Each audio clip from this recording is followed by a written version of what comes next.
Okay, we're going to finish up our last couple of videos here about older adults in the family. Since you've read the Langle book and you've discussed that a little bit online, we'll talk through a few things that aren't really covered there, and the Valiant book also.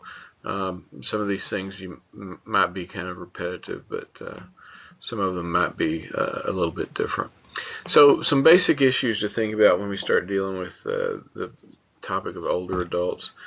Number one, the number of older people in our culture is steadily increasing. It's changing all the time. That's happening for a number of reasons, primarily because we're better at health care and we know how to live longer. We have less people that smoke too much, drink too much. Well, at least we've learned that those things do hurt us, and so some of us have decided not to do some of those things. So we do have older population. That's really important in therapeutic settings. It's important in church settings. It means that we have to figure out how to deal with an older population kind of across the board, and that presents a number of challenges for us. Number two is one of those challenges, and that's kind of what we would call ageism, or some people call gerophobia, and that is just the notion that we don't like older people, or we struggle with, excuse me just a second, we struggle with being around older people and dealing with older people, mostly because they remind us of our expiration date. Being around older people reminds us that we all die, and maybe individually that doesn't affect you, but as a culture that tends to affect us. We're consumed with youth. We're consumed with being having perfect bodies and perfect skin and all of those different things that tend to be associated with youth. And so when you have a culture that's consumed with that, and you're on the other end of that spectrum, the old, wrinkled, worn out end, then you tend to be treated differently.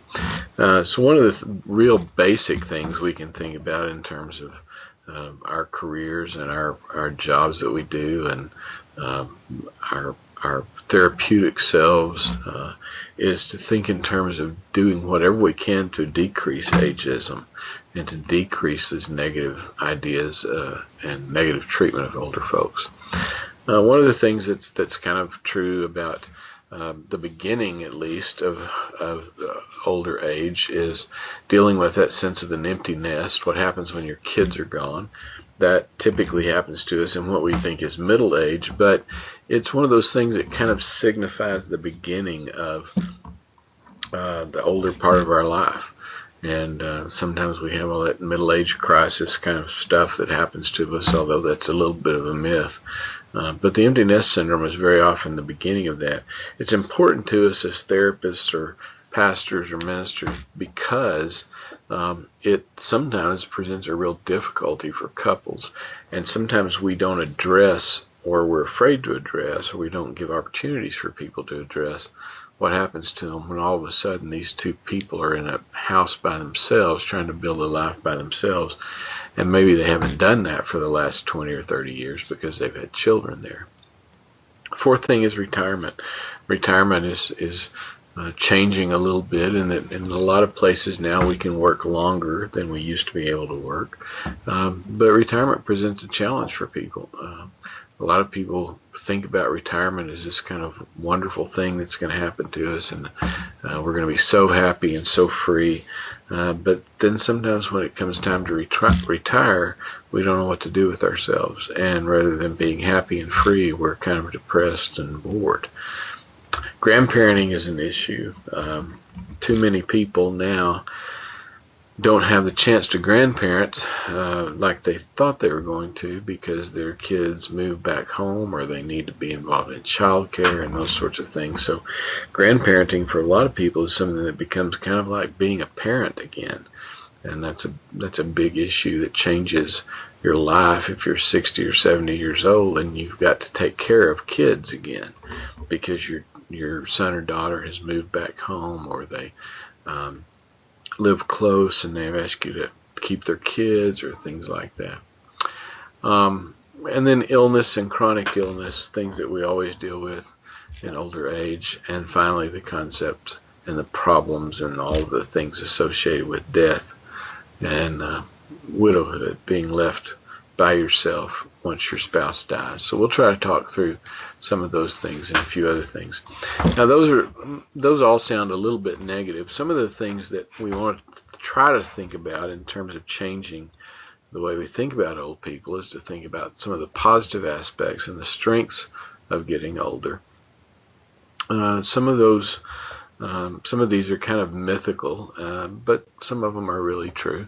When you kind of think about the things that older folks provide for us in our culture and in our families and in our churches, sometimes older folks can give us a picture of resilience. We look at people and we say, man, you've made it through all of these different things. You know, you lived through wars, or you lived through natural disasters, or you lived through loss.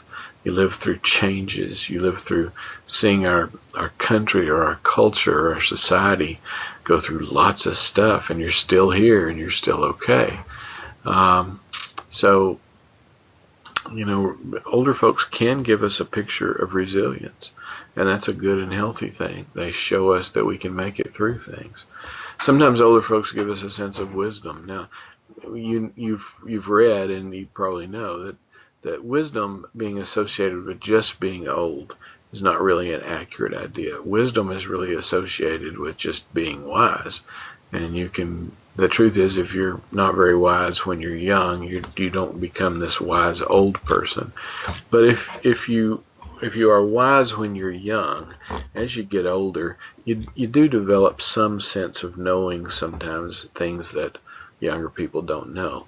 And so whatever we call that, we may not want to call it wisdom.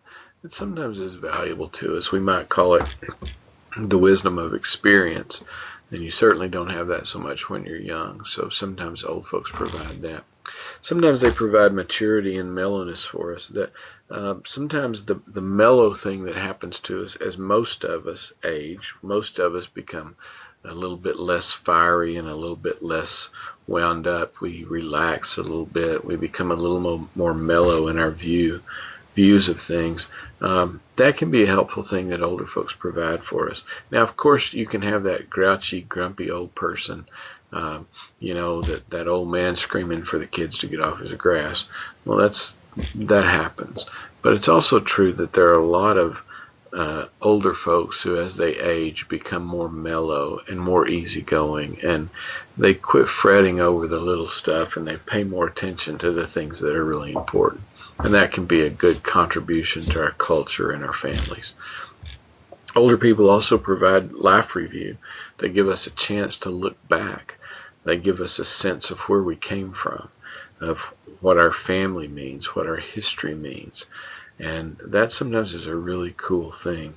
I was talking to some friends just the other day. We were talking about how they had recorded lots of conversations with their parents over time, and now they have all these different recordings, and they're trying to work through them, getting them transcribed so that they can remember that. There's value in knowing where we come from and where our families came from and what we've been through.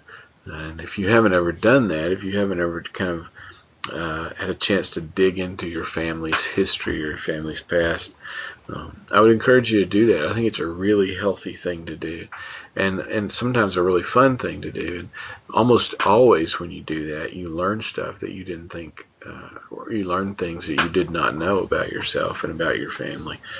So it can be a really good experience. Old folks also provide now a workforce. We've figured out that because we're healthier and we live longer, that sometimes you can retire from somewhere at 62 or 63, and you may have 10 years of good work left in you.